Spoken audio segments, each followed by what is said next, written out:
Nobody wins a race going slow and being safe. You're going to have to push that edge and occasionally crack. Meet Theron Enns, a 20-year veteran of Major League Soccer. Growing up, Theron was inspired by pro sports and began working with many different teams. Initially with Villanova, he moved to the New York Jets, then joined the Rapids in the Dynamo, and even got to take part in the X Games and serve the US men's national team. Working for a national team is probably the closest that anybody would come to serving their country. But how did Theron find success? I don't know if I'm just crazy, but it seems to work. And so today he shares the challenges of athletic training, the reality of working at the highest level, and how he built his career to become the athletic director of Real Salt Lake.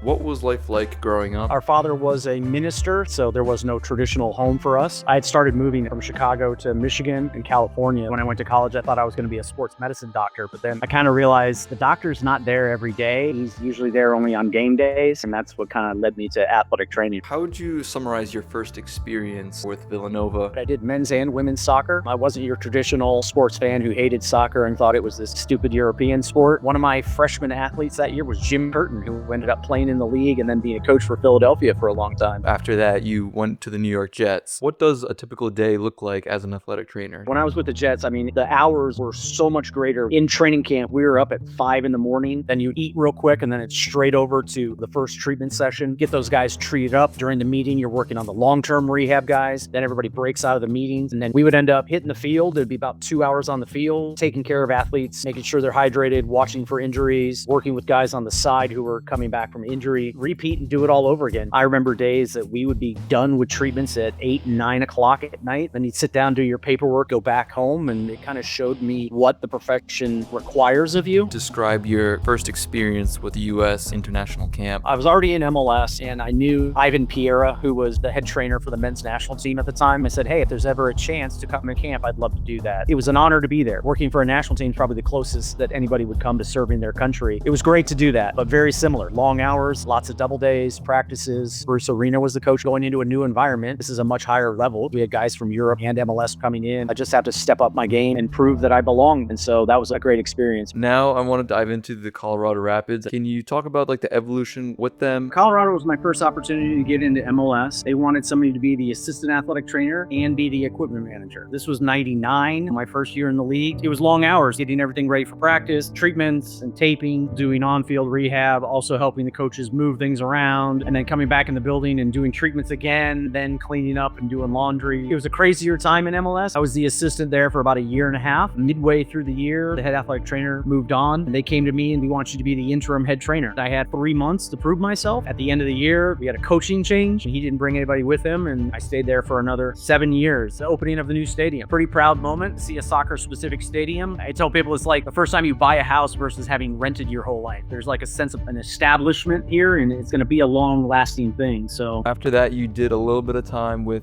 the X Games. Was it different as an athletic trainer with them? It was in Colorado. I remember reading in one of our news magazines about the head of medical out of New Mexico. I reached out to her and I said, hey, I'm athletic trainer here with the Rapids. Love to come volunteer. And she wrote me back. She's like, we don't take volunteers, but we do pay. Can you be there on this date? And I was like, man, this is awesome. It was a very, very big change from soccer, out of my comfort zone. You're standing on the side of a mountain. You're watching people in skis go flying past you, doing flips and tricks. The sport was unfamiliar to me. What they needed, the common injuries, all those things were very, very new to me. I was in the middle of the mountain on what they called the Skier X course. So it was like a downhill race, 4 to 6 people on the course. This was practice round. A gal, instead of hitting the double jump, she hit the upward portion kind of flat on her skis and went down in a pile, screaming in pain. I run down to her. I can tell something's wrong. She had fractured her tibial plateau. She kind of had like a double bend in her knee, and the ski was still attached, and she's laying there screaming, and I'm thinking to myself, man, I am not at a soccer match where somebody's just been kicked and is rolling around and is gonna get back up and put some cold spray on her. Ended up, ski patrol came down, assisted me getting the ski off, which was no easy task while trying to stabilize a tibial plateau fracture. I mean, it was just an ugly, ugly fracture. After that, the US versus Mexico game in 2015, what was just the energy, the environment during that game? The new head athletic trainer at the time was Sue Falzoni, and she's like, hey, I'm doing this camp camp. It's in San Antonio. It's just down the road. Would you be able to come in and help me? And I was like, yeah, no problem. This was just a friendly, and we played at the Alamo Dome, huge venue. It was rowdy. I mean, there were tons of fans on both sides. We got a win. It was 2-0. So it was really cool to be a part of that and see the intensity of that rivalry. What are some lessons that you've learned with them? What are some things you took away from them? A former player was now an assistant coach. That assistant coach put in the good word with a GM and said, hey, we should hire this guy. That's probably one of the biggest things I learned in Houston is being good to people, because you never know what's going to end up happening. We started playing internationally. I had done some preseason games in Portugal. It was interesting to see what soccer is like around the world, and it is different than it is in the States. It's much more passionate, much more raw. It can be crazy at times, whether it's Panama, Mexico, Costa Rica, El Salvador. That's one of the things I love about this business is it takes you places. Depending on the sport, it can take you all around the country. I really enjoyed my time in Houston. It was a fun period of my career. What's life like now these days with Real Salt Lake? I'm now into my 7th season here. We continue to learn new things because things are constantly changing. When somebody gets hurt and you see something, my mind's already 1 or 2 steps ahead of, okay, we're probably going to need to do this. This athlete might ask for this. The coaches are going to want to know this. And so being prepared for those things, I think if you don't keep learning and evolving, you're going to get left behind as a clinician. Now I oversee all of our medical staffs at all levels. What can we do that aligns what they do at the academy so that when they get to the next level, it's not like a new environment. They've never done this type of testing before or haven't been exposed to this type of treatment. I still do have hands-on care with the first team, and then I try and do some of the director stuff in the afternoon when the athletes are gone and it's a little bit quieter. We've had people go through our development pathway for the medical side. We'll often have people as a seasonal assistant where they start out maybe as a student doing a rotation with us. Maybe they have the personality and the fit, and they've shown this is a level they like to work at. An opening may come up at our academy or our second team, and we can kind of get them into that pipeline, develop them, get a couple of years of experience so they meet the minimum requirements when an opening comes around on the first team. Can you just share how sports medicine has evolved and changed? I think we're getting more and more scientific in what we do. It's not like the old days where you just come in and throw some tape on it, rub a hamstring, and hope they get better. I think there's a lot more preventative care, especially at the elite level. There's a famous analogy that they're like race cars. Just a little tweak here or there keeps them performing at a high level versus just waiting for them to break down and then you have to repair them. Nobody wants to do the long repairs. We want to do the short little tweaks to keep them going. We're not waiting for them to break. We're actually trying to keep them as healthy as possible. We're obviously prepared when they do break down because nobody wins a race going slow and being safe. You're going to have to push that edge and occasionally cracks. The same way in professional sport. We're always checking in on our guys. And so I think that preventative stuff has been one of the greater changes I've seen over the past 20 years in my career. What do you think people underestimate most about the field? I think people underestimate how much of a grind it can be. I don't work pro baseball. I think those guys are probably the hardest grinders in professional sports because of all the games and all the travel. You're working on guys, you're helping them move, you're demonstrating things, you're traveling inside, outside. It can take a toll on you. It's not a desk job. There's rarely a day that's either being discussed behind the scenes or being acted on. Today is our off day and we're checking in on guys. It's the day after the game. Hey, are you okay? Do you need anything? We'll be in tomorrow. Our other off day is optional workouts and it's semi-mandatory treatments for those guys who are injured. I think the hours are something that people underestimate and it kind of blows them away. It's like a marathon of sprints. You go from game to game to game and 40 weeks plus of your year are gone. And so you have to have that stamina to do that. I don't know if I'm just crazy, but it seems to work. Early on, you barely had anything. You're lucky if you had 2 tables and some tape. It is amazing what has changed. Everybody's trying to find that competitive edge. There are some places that have very large backroom staffs where teams can outcompete the other behind the scenes. What are like 3 things for building a strong culture within a team? So you have to be willing to be open to speak with people and get to know them. The next one is trust. I think you have to be a trustworthy person. You have to do what you say because this is a people person business. And I think being consistent with that, you'll be rewarded by people and you'll be seen as somebody who can be relied on. Is there someone that always sticks with you and that you'll just never forget meeting? I try to treat all of our athletes the same because once you're in a team environment, they don't want to be treated differently inside of the team. Everybody is the same person. They're humans there for a reason. They don't want somebody working on staff who's like a fanboy because they want the team environment to be a safe place where we can just be comfortable around their guys. I have a player that early on in my career had to retire due to multiple concussions. I felt like a failure. Did I miss something? Did I not know how to help him get better? Was it his post-concussion rehab that didn't work? And it just didn't sit well with me that this young guy couldn't play a sport anymore because he'd gotten hurt while I was taking care of him. And I kind of took that personally and it made me just really want to do better for every athlete going forward. I've had another one who had another long-term injury. He worked really hard hard to get that person back, and they get back, and you're going to remember that success. He may not be the most famous person, but you saw them at their lowest moments, and they trusted you to help them. That's something I never take for granted, is that privilege that athlete puts the trust in you to help them get back to what they love. That's why we do it. I know every day you're helping somebody, but it's some of those longer term cases, some of those I don't know if he's going to get back moments where you can take some pride when they do get back and say, hey, I helped this guy, and that's why I wanted to do this. You want them to succeed. We're not perfect. I don't know everything. You don't know, keep asking or find them somebody. Instead of saying, I don't know, the answer is I'll find out. Some of those are the memorable things in my career as I look back. What's your one last piece of advice for someone that wants to work in pro sports? I think preparing yourself when the opportunity arrives. There's nothing worse than somebody saying, hey, I want to apply for a job, but I don't graduate for a year and a half. Do well in your schooling. Do well enough that your professors would recommend you to somebody. Seek out opportunities at a lower level so that you can then say, yes, I want to work in pro soccer, but I've helped out my college soccer team. That's the start. You now know a little bit about the sport. Go volunteer at a minor league team. I can't tell you how many minor league teams don't have budgets for help. You've got to work hard. You've got to know your stuff. You've got to prove yourself where you're at to prove that you can work at the next level. A huge thanks to Theron, as I wish you the best with athletic training. And please drop a like on this video, because if it wasn't for him, this video wouldn't be possible. But if you want to see more, I just did an interview with the head athletic trainer for the New England Revolution.